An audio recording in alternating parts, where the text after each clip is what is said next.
Today is March 21st, 2012. My name is Dr. Michael Berna, and I'm here today on behalf of the Library of Congress's Veterans History Project, a project that captures and archives the oral histories of the men and women who served in one or more of our nation's conflicts. We're in Monessen, Pennsylvania, at the Monessen Heritage Museum today to interview Mr. Alex Neiberger, a veteran of the United States Navy. Welcome, Mr. Neiberger, and thank you for agreeing to share your military experiences with the rest of the nation. You're welcome. Thanks for having me. Well, Alex, let's start out telling us a little bit about your background. Are you from Monessen? No. I was born in Philly. I'm from Pennsylvania originally, but I call Altoona area my home more. That's where I actually was recruited from to go to the military. Okay, and so you grew up and went to school in Altoona? Well, no, actually outside of Altoona, Bellwood. Bellwood? Yes. Okay, I've heard of that town. Yeah. In fact, I grew up in a small town called Tipton. That's where Del Grosso spaghetti sauce is made. So. Oh, is that right? Yeah. Okay. So it was pretty good. In fact, at one time they had a little Italian restaurant there, and I was working there on my own before I went to the military to learn Italian cooking. Because a friend of mine that I was in the tech with worked there, so he got me in just to learn. Mm-hmm. That was good. Yeah. Small town. Mm-hmm. One red light, that works. Yeah. But I came from a big city, so that was a God blessing. Which city did you come from? Baltimore. Okay, and how old were you when you left I was Baltimore? in 5th grade. Okay. Yeah, so. So you got a real taste of the city life and Oh a yeah, taste of the yeah. rural Well, life. I was born in Philly, so from there to Baltimore, and then out to the Altoona area. That's quite different. It is. Why did you move around so much? Well, my father, he was in textile, and they had quite a few plants up in the Clearfield County area, so that's what brought him out of there. Okay, okay. And brothers or sisters? Yeah, I got an older brother, 2 years older. He spent 24 years in the Navy. He retired, and I have a sister 2 years younger. She stayed at home. Okay. So, Okay. that was good. Yeah, yeah. Yeah, my dad wanted me to go to the Marines because he said he had a son in the Navy, and he thought, since I thought I was a tough guy, I'm like, nah, it's all right. I wasn't feeling all that just then.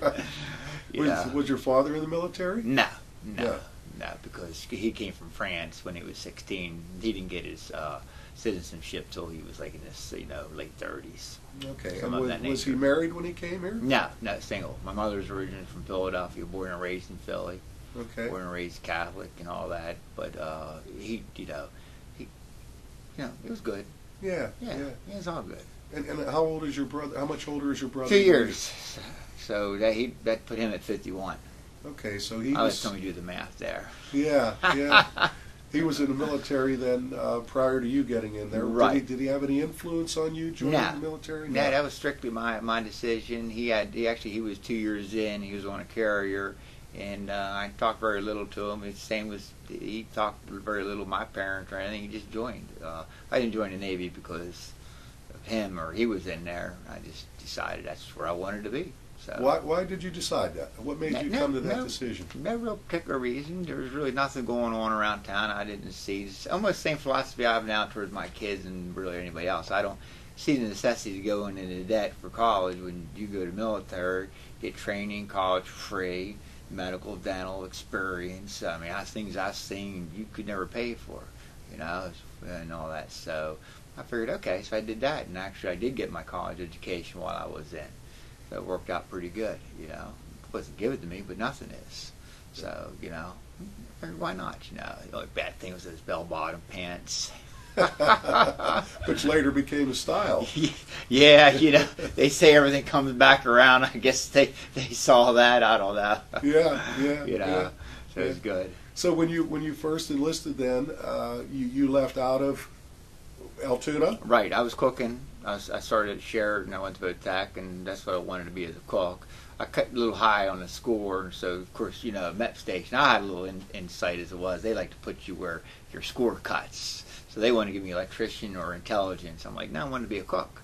They're like, we're in no slot. I'm like, okay, have a good day, you old man. But of course I was 20, so it wasn't like I could be, bamboozled in there or anything and so forth. So, and of course they play their games, and that's their job. That's just part of life. But I got my A school, and I got my guaranteed cook, and so my first command was a carrier, the Independence. So that was experience. Like one minute you're on an airfield, and next you're in the middle of the Mediterranean Ocean. That was pretty cool. I think really the military is a good program. It's a shame that they really don't have like a 2-year program for these kids that come out and do something with it's just something. There's camaraderie too, and you see it a lot. And I think you're losing that with the veterans, the older veterans today, and the new veterans now. And you listen to society worrying. Well, somebody's got to defend our country. I'm amazed when people ask me, like, you let your kids go? I'm like, I went. So who's going to defend it? Somebody go defend it. You know what I mean? So, heck, I think it's the safest place to be. Yeah. Are you kidding? When I was an aircraft carrier, you had everybody else around you. No, that's all right. Yeah.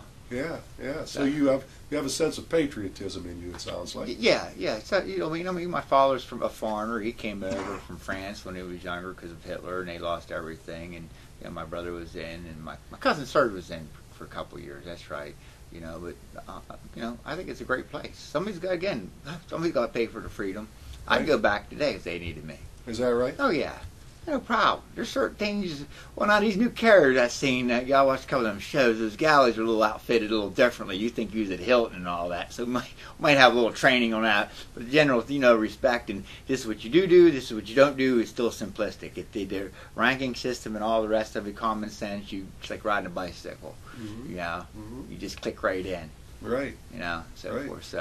So when you left Altoona, you went to basic training. Where did you go to basic training? San Diego. San Diego. Shane, they closed that base. Yeah. So we won't get into that though. Yeah. My A school was in San Diego. So that was good. And what was it? Was that your first time on the West Coast? Yes. Yeah. And I traveled a lot, because it's a youngster. So moving around and all that wasn't like an adjustment period. Actually, it was fun. So forth. So I think maybe the recruiter's a little bit more honest with the people, what's going on. That's what my daughter's looking at, joining the military. And I'm like, this is the reality of it, not sugarcoating it, so that you're happy when you're in there. A happy person is a more productive person. Mm-hmm. The loyalty and all that's going to be there a little bit more. Yeah, I understand we have to fill certain slots and stuff like that, but there's always somebody for that slot. Jesus Christ, there's enough people out of work. That's right. So. Yeah, so the military as a career is not a bad idea. Not at all. Mm-hmm. Mm-hmm. So you're in basic training now. How was basic training? That was easy. Really? Yeah, my mother was a disciplinarian. Her yeses were yes and no's were no, and you did that, and you didn't question nothing. You didn't have to raise her voice or ever nothing. We understood it right off the get. Yeah. So military, actually it was quite easy. Okay. I just told you what to do. Here's how you fold something. As long as you do it, it's just really easy. Right. So. Right. I found it easy. I got in shape before I went in because I knew that, days when boot camp. So, sure. Okay. So it was good. Yeah. Yeah. I think, well, like my son, he's going to Air Force because he's a little more, his intelligence is good for that. I said, do something challenging. Do something, different. Like I told my daughter, go to the Marine Corps. There's not a lot of women there. So if you get in there, then you're one of them. It's like having an extended family. And that's what she's searching for. So I think like each military branch has their own little, and there's nothing wrong with that. We're all serve the same purpose. But like the Air Force, they're more intellectual. Not that they're not as tough. That's not to question that. Then you got the Marines. Well, they say the few, the proud. That's what I told my daughter because she's looking for an extended family. I said that's that. So you either gonna be tough or you're gonna cut the grade. And what did she say about that? She liked that one. I says, because you can get lost. The Army, you become a number, but you're a large number. So each group of different people, just like a lot of different things. Each club, there's different. You got motorcycle clubs with small group. You got car clubs with large groups. You know what I mean? So you find your group. Right. And sometimes you have to make decisions, and sometimes they're not right. But military is easy. That's what you can do. There's a lot of growth in ways to grow in the military where people don't. They overlook because you don't really have no guidance. Like I got out after my first hitch because I didn't really I was young. I was full of piss and vinegar and ran. And, I would never got in trouble now. I just don't understand it. But there was no guidance, and they had enough people wanting to come in that it didn't matter. So they didn't stick career counselors didn't sit and tell you, boom, boom. So when I got out and I went back in, I actually became a division career counselor and let them know, like PT. People hated getting up for PT. It's free. They're paying you to exercise. is. You have a gym free. As a civilian, that costs you money. Yeah. That's your time. You're not getting paid to go to the gym. They'd be like, okay, you know what I mean? They look at it differently. So you could take your civilian experiences and utilize them. Same with the outside. But the outside doesn't have to measure the civilian experiences. I mean, the military experiences. Mm-hmm. Mm-hmm. They really don't. Right. So when you left boot camp, then you said, were you assigned to a carrier then? Yeah. Well, yeah. You get to choose what for overseas station shifts on. I put carrier because that's just what I wanted on. I don't want to be on a small one. So I went from carrier. So I went from there. I got out. Then I went back in. Then I had overseas duty, but that was really easy. I was in Bermuda. They have a naval air station in Bermuda, so I was there for 3 years. That was nice, and that's where I actually went to college because they had a university and a community college on base with teachers. So I went there full time, and that's pretty much what I did with my 3-year tour there. Did my military duties, got that because I was hoping to go for an officer's program, and then this and that happened, and then I went to Recruit Training Center in Orlando, but that was closed, so I was just on the side of, because the new power school was still open. That was then. So that was pretty good, and then I had to get out, unfortunately, because family things. My ex-wife, she was also in the military at the time. But it was easy. I made 86 in a little over 8 years and a couple of months. It was easy. Right. Here's the books you read. Here's the books you don't read. You know what I mean? I had people be like, "Oh man, what'd you read?" Same man you got, but I'm reading it instead of working at Papa John's delivering pizza part time. This is my career. You have to choose your career. Do you want to, be in the military, or do you want to be like 2 part-time jobs? Because Papa John's ain't gonna make no money, and so forth. So I put that on. So that was a big accomplishment. That's a huge accomplishment. And your major in college was what? It was mid-management. And actually, because of my degree was worth 1 point towards advancement, I missed it by less than a point, and I almost aced the test twice. But because it goes by how much time of service and all that you have, and because I was junior and all, even though I was acing the test, I couldn't get it. But because of my college education was worth a point, that put me over the top and got me advanced. So again, utilizing the programs and what's available to you in there, but. You choose. You want to run. It's no different than being a civilian. You want to go after work and do nothing, or do you want to continue doing something with yourself, whatever it is a difference. So you did 3 different stints in the Navy, right? Yeah. So the first one, did you spend you were in 2 years the first time? No, I was in 4 years. 4 years first time. The whole 4 years was on the Carrier Independence.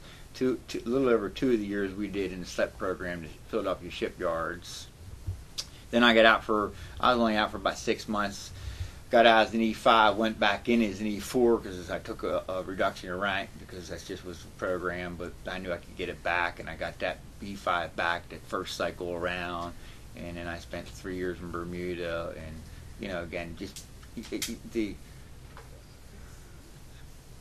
lack of wanting to keep quality people still wasn't there. It was, we got plenty of people. Yeah, we're all replaceable, but some people, they just a little harder to replace and all that. And, so, and I did well. My record for clean were 4.0 straight through. The record speaks for itself. And even when I got out, the last time I took a pre-com unit, which was a destroyer being built out of Mississippi, which I should have really not gotten because me and the children's mother, she was also in. She was a personnel man. She was an E6. Well, she became ill after she had my son, and they shooted her early. So that kind of screwed my career up. That's the only bitter part I had towards the military. You know what I mean? Because I shouldn't have been transferred with the condition, and particularly having an infant and a 5-year-old. I should have never been transferred, and it cost me my career because I had to get out. Because what I was molding myself was for supply corps officer. Got my record straight. I got my college education. I got certified as a chef while I was in there also, because getting certified, it takes a lot. You have to have you have to have proof that you were supervising people. You did certain job categories, and all that was provided through your evals. And again, there's another asset that you have that you can get qualified for different things in different. different trades and all that. So it's a shame that after 10 years I had a big let go. Right. You know, command didn't want to help either. They, you know, in fact, when I went, the reason I took the pre-con was because it had a build for 1E6, and I was looking for advancement. And this was before she became ill, and I took it, got on there. There was 5 of us, 5 E6s. They could have cut me loose easily, and they chose not to. So really, it left. They lost out on a good person. Mm-hmm. You know, Sure. that knew how to motivate other people, but because of the enviness and the concern of having a person replaced when you were a man to begin with was ignorant. Right. Yeah, that's the word I use. Selfish. Uh-huh. Uh-huh. You know. Yeah. But that's what happens with a lot of them is they get rank on and they think they're indispensable. Well, they're not, because they still have to adjust to the civilian world, and the civilian world doesn't run that road. That's right. So and the military's had their handful with that too. You'll meet people that spent too much time in. That's all the life they knew, and it ain't no secret. People was killing themselves on the base because that was their life. Right. That's why I would imagine. Should never assume anything, but when you look at now they've gotten to where it wasn't uncommon that you had an E4 with 10 years in or an E5 retire, and now they're saying, okay, you have to be this rank by this time. Okay, you see why, but again, some people just got to sit on the side of the sidewalk and watch the parade go by. Everybody can't be in the parade, That's right. That's right. And then them putting women on boats was stupid.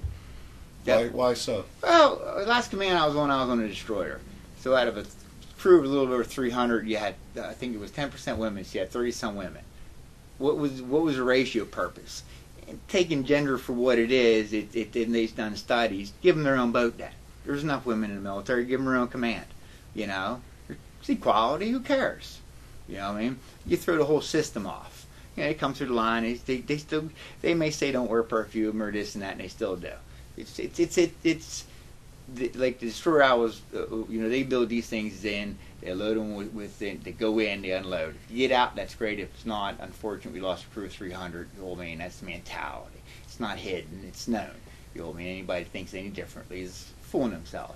You throw the equation of 30 women on there, then, it's an automatic way we're designed and built to protect, you know what I mean, and so forth. Not saying they aren't equal or able to do that job, but it's not the place for them. Mm-hmm. Now we're talking about putting women on submarines. That person's retarded. I'll just say it that way. And I know I'm being recorded, and I'm fine with that. Yeah, that's. There's no purpose for it's a whole nother society. You know what I mean? Right. In what way does that upset the balance? Well, there's just certain things in certain places where we all don't belong. You know what I mean? Like a man can't have a woman. A man can't have a child. You're not going to change that. Right. You just design certain things. You know what I mean? Doesn't mean a woman can't change the tires. Hey, you want to change the tires and oil in the truck? Fine, I'll buy clean the house.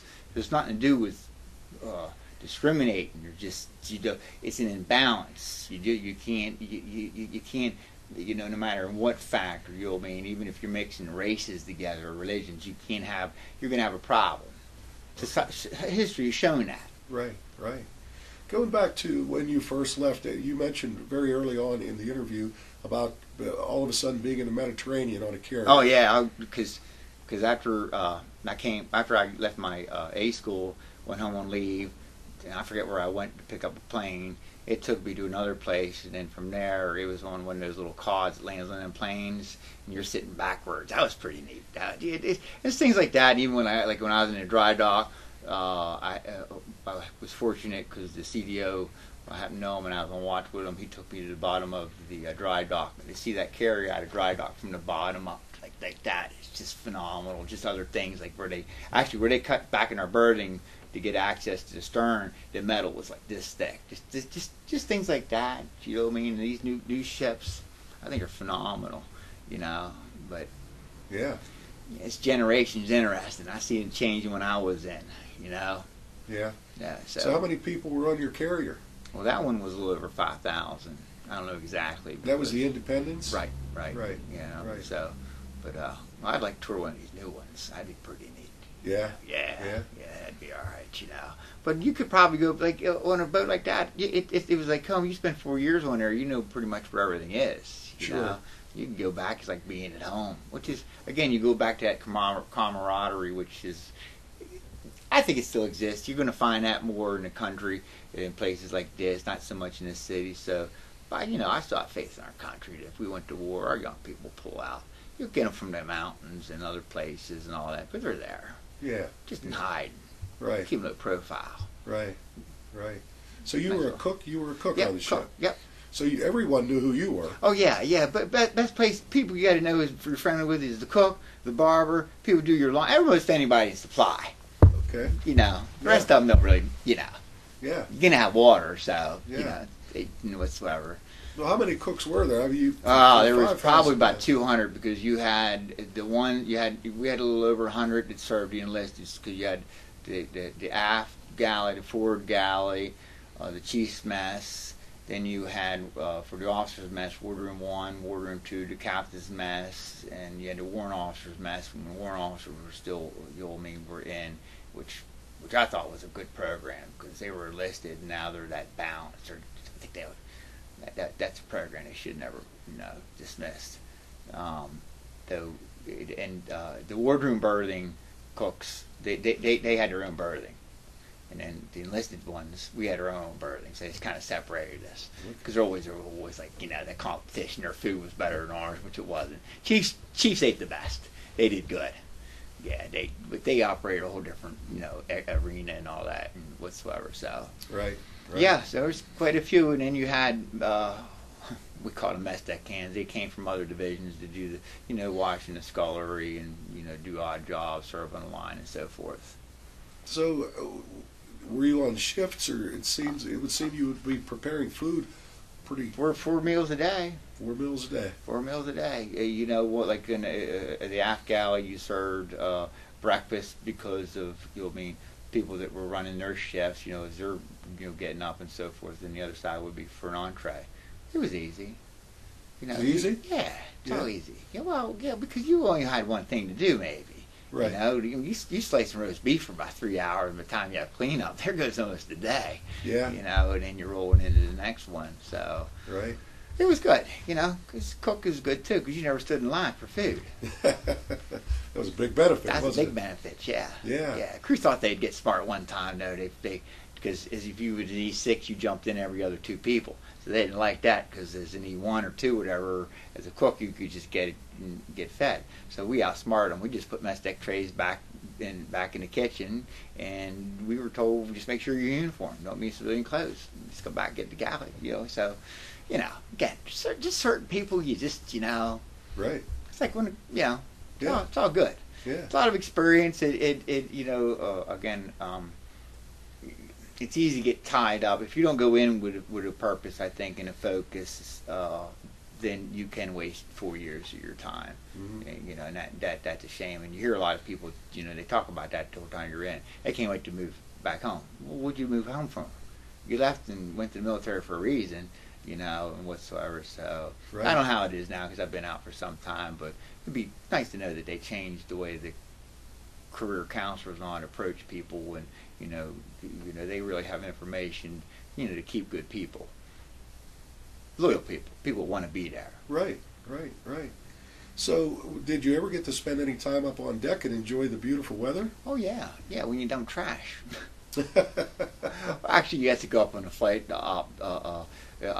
We did North Atlantic. We did a native cruise that took us up North Atlantic, and that was probably the craziest thing I've seen in a handful of stuff when I was on that boat on the carrier. Snow out in the middle of the ocean on the flight deck. That's pretty wild. And then they were doing flight ops, and you're probably about a good 8 stories high. That's that center thing on the carrier where they have a flight observation area you're allowed to be out on. Well, even with them heat shields up, with them Tomcats for the heat, even out there going against the wind and it being that cold, you felt the heat from that too. That was pretty wild. So like I said, there's a lot of things that I think this generation is missing out on. So they're scared of the war. Well, Did you ever have any accidents on? Well, none. Ones I caused myself. So, Nothing's protected. It's good. I was in a general quarters station. I like that. You learn a lot. Again, as a cook, there's probably, you got baker, you got records keeper, you got veg prep. They're all there, and you're requesting a lot. Yeah, they'd like to keep you where you don't. But if you're good in your request, they'd like to rotate you now, and that's what's nice. Now you have experience in all the areas. Particularly, we're talking about my field. So when you get out now, and there are intern programs where you get out certified as a cook in the industry, so that's nice, and so forth. So even the old carrier I was on, it had a library and there was functions, but the mentality back in the early '80s and that compared to now, they got quality people that you got to keep them by educating them and give them more to think. But again, you still need fighters. Sure. Sure. You need people to know that when you go to general quarters, it's real. Right. We're battling down. Right. Now, what kind of missions were you? You mentioned a NATO mission, and what was your carrier doing out there in the Mediterranean? I don't know. I just did my job was a cook, and if we went to general quarters, I didn't ask no questions. I just did what I was told. It was simple that way. That's why you don't get in confusion. I have this thing. It goes, when you work for a man, work for him loyally, and speak well of him. I think that's a good motto. Or by God's sake, quit and find another job. Yeah. So I didn't question too much. There wasn't much to question. Just you shave every day. We got inspected every day. You keep your uniform squared away. You don't do drugs. You don't cause chaos. Doon. It couldn't get any simpler. Right. Really. Right. So your mother prepared you well for that. Oh yeah. She did a good job with that one. Yeah. God bless her. And all that. So, but get back to your question. It was just exercises. It was neat because we was up in North Atlantic and got to see saw England along the way, and then you saw the other ones. They just the exercises. I would, from what I understand, to keep the forces, NATO, working with other countries and so forth, doing exercises together. Right. So that's a good thing. Yep. Yep. Kind of a shame though. Your military ID card used to get you everywhere. Now, Jiminy Crickets, they say that they don't mean nothing because people make fake ones all the time. That used to be neat. You 20 years old, you got a military ID card. You was on top of the world. Yeah. Now, okay. So you got a military ID card. Yeah, things have changed, haven't they? Yeah. I don't see it for the for the best, and they keep wanting to cut back things. Okay. So after your 4-year stint, and then you came out, you were out for how long before you went back in? I was out only like 7 months. Okay. Yeah, it was. I had a lot going on, and so we went. We went back in. I liked it enough to take a reduction in rank. Yeah, and so in your second stint, you said was that when you went to Bermuda? Yes. Yeah, okay. That's when I got. So taking a reduction in rank, take orders to Bermuda, it all balanced out. See, it all was well. Right. How was the weather in Bermuda? Oh, it was beautiful. It's great.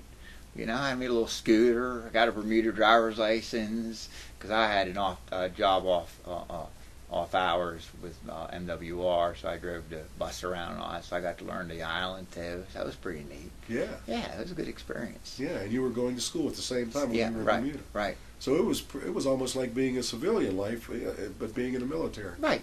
They paid me to cook and wear a uniform and do certain things, and we had an auxiliary security force team too, so I was on it, and he'd be cross the line.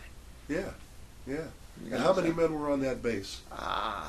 Probably a couple hundred, because you had Marine Corps stationed there, and then you had squadron. We were there more as permanent company to assist the squadron, P3 squadrons, which were submarine hunters and all that. So, that's what we were there for. That base was noted for submarine hunters, wasn't it? Right, yeah. So, and then as far as I know, they closed. They was talking about closing while I was there. So yeah, that was pretty well. They had a McDonald's on that base. Is that right? Yeah. We find McDonald's everywhere. You think you'd be safe on an island, right? You're not safe from McDonald's. No, they find you everywhere. They find you. It's just something else. So, Well, so what was cooking on the island like compared to cooking on the ship? Cooking on the island was like being a civilian. Keep cooking on the ship. That was you knew you was in the military. That was Yeah, because well, like on shore duty or overseas, you could come and eat in civilian clothes and all that, so you don't have to be actually in uniform. You have a big dining room. They make it a little different, but I don't know how things are now. Like Right. Right. So, but from what I saw on some shows, they pretty much improved them pretty well. That'd be interesting. Yeah, it would be. So you were in Bermuda for 3 years, Right? 3 years. And then you left again the military. Yep. Okay, and I don't know why. So I was going to ask you why. I'm very loyal and I believe in the country and all that, but it was a job. I just looked at it as a job, and they weren't offering me nothing to stay on board. They still weren't. It was a job. There was no offer. And the more you listen, all right, the more like I like doing what I do. And the more you get ranked, particularly you make E7, you get more collateral duties, and you're away from your actual job because now you're first class. You're leading POs, going to pretty much run your show. I wasn't into that too much. Okay. I wasn't ready to play the politic roles and all that. I knew how to keep my mouth shut, but then there was that boundary point too. And I like going on my civilian life that the military says family is important, but it wasn't so. So my family came first. So you had left again, and you were out for how long? About a year. About a year. Yeah. And then I went back in again. you went back in again. Then I got Orlando, and then I had to then I transferred from Orlando to the pre-com, the destroyer, and I got out on hardship because of my children's mother taking ill, and got a 1-year-old and 4-year-old. Right. I had nobody to take care of. Had to take care of family. Right, but I should never been transferred to begin with. Right. Should have stayed in Orlando where they had daycare and everything until I could have situated that. So it cost me my career. Oh, okay. Was that your choice to go onto the destroyer? Yes. Okay. But I took those orders before my children's mother became ill. Okay. And she took ill when I had those orders, and they could have still been changed. Okay. So when you went on the destroyer, you were a cook on the destroyer also? Yes. Okay. Now, what was it like being on the destroyer as opposed to being on the carrier? That was easy. You only had 300 people. In fact, a buddy of mine that I was stationed with on the carrier was on there with me. So we was on the watch together. We was a breeze. There was only 2 of us, so that was easy. Yeah. Yeah. That was pretty good. And what waters was the destroyer? It was a pre-com. It was just being built. It wasn't even commissioned. Okay. So I thought the thing that the Navy did was they still kept the plank ownership when you go to a new command, a new ship, because the old ships, the main deck was made of wood. So when they decommissioned it, you theoretically got a piece of the wood. That's why they called it a plank owner. So they thought that was neat because they had it on the back of the hat, plank owner and all that. So that's something. Again, there was things that they could get you involved in and all that. They wasted a lot of time on some petty things too. But again, you could rattle on. I did my job. I was paid to do this, and that's what I did. Right. And I enjoyed it. Mm-hmm. And so hated to get out. And that last time, after I figured it out and I matured, but again, I had to figure it out. There was no one. Not that you have somebody calling themselves a career counselor, then they should really be doing that instead of or retention would be a lot differently, right, and all that. So yeah. That's why when I got a chance to do division career counselor, I enjoyed it because I talked to you as a person. I didn't hide behind a rank or anything else. This is reality. I wish someone would have told me, "What are you doing? You have a job set up. You're going to move on for what?" You know what I mean? Really. You were a counselor where? That's when I was in Bermuda. In Bermuda. Right. Okay. And you counseled who?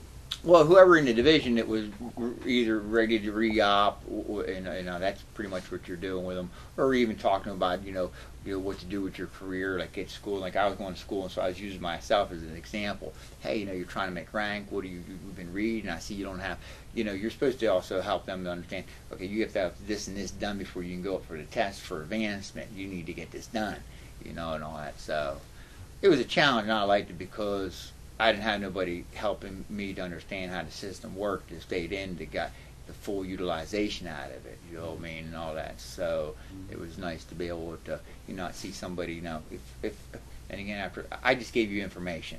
That was my job. You decide what you want to do with your life with it. You take the information. We all see and understand information differently. So you have to learn to talk so someone hears you in their language, right, which can be challenging too. Yeah. So they did that, and when you talk to people and you put it in plain sense, like the exercise, we're getting paid right now to exercise. It's like you had an hour or two by the time you're done PT to go get cleaned up. An hour, and you still got off at 4 o'clock. You didn't have to work overtime for that. Yeah. Yeah. So forth. So, yeah, it was good. Time check. We're good. Okay. Oh, thanks. I got it. Okay. Sorry. No, that's okay. I cycle a lot of thoughts. That's okay. That's fine. No, we'll be winding down here in a few minutes. So, overall, your military career, you summed it up a little bit, but give us a summation of what your time in and out, all the different experiences. How do you sum that all up? They're just, I guess what you said, their experiences, I don't know, I liked them all, good and bad. I liked the military. I would have definitely stayed in if, I would never gotten out if I was counseled properly. And again, I looked at it as a job. They paid me to do a job. I'm going to wear a U.S. uniform. I enjoyed it. I enjoyed all the experiences. There was a lot of things I'd love to have done that were able, like Antarctica, it's called Operation Deep Freeze. They only have one bill for a cook. I'd have loved to have done that. That's one of those things that no matter how much money you have, you're not doing. And there's a lot of things that, like I said, that are available. The Marines had the best spill, though. I got to throw that in there for a minute. For recruiting, like if you weren't paying attention, you'd be signing some things. It is good. They train them people to be good salespeople. You know what I mean? They break out that sharp uniform. It is a sharp uniform. Yes, You got to give it to them. You know what I mean? Yeah. It's sharp and all. I enjoyed all the experiences, all the moves, even the in and out. As much as I would have rather not done that, I enjoyed it because I learned from it, and I would have liked to hope that, like when I was in Bermuda and I was a division career counselor, and just general people who I was talking to and set an example. Like I went to school, I stayed out of the bars and all that. I went to school 4 nights a week, 3 hours a day. I had another job plus my military responsibilities, and I was able to keep myself squared away. I got outstandings in every PT, 4 road evals every time they came around and everything. So, you'd like to think that you touch somebody through that for that. I think it was great. I'd do it ever. I feel useful enough that I think I could run with them. I think you could too. I think so. And so forth. So, like I try to take my experiences and talk to people, young people, like right now, like even my kids or other people that are going to college. They don't really have the money. You'd be like medical field big right now. Go. You know what I mean? And I don't know if it's your time to go without someone saying, you're going. Right. You know what I mean? So right. You get tied up in all that. Good Lord give you eyes in front of your head so you look forward, you move forward. That's right. If they was in the back of your head, you look backwards all the time. Yeah. We ain't want to look backwards. I just like, and like even I opened this restaurant up, and I feel that a lot of my experiences in the military were helpful towards that, particularly with records. I got a chance to do records, and that was very helpful to understand records, particularly bookkeeping and all that. College helped too. You know what I mean, and so forth. But like even when I went to college, for example, there's only maybe 3 military, and the rest were civilians that were in. Where was everybody else? Where were you? You know what I mean? So, but yeah, I think it's a great place. Get to do some things. Yeah. Oh, I they would travel say, too. They travel. They got, now my brother, he hit better ports than I did, but I saw ports that I probably would never see.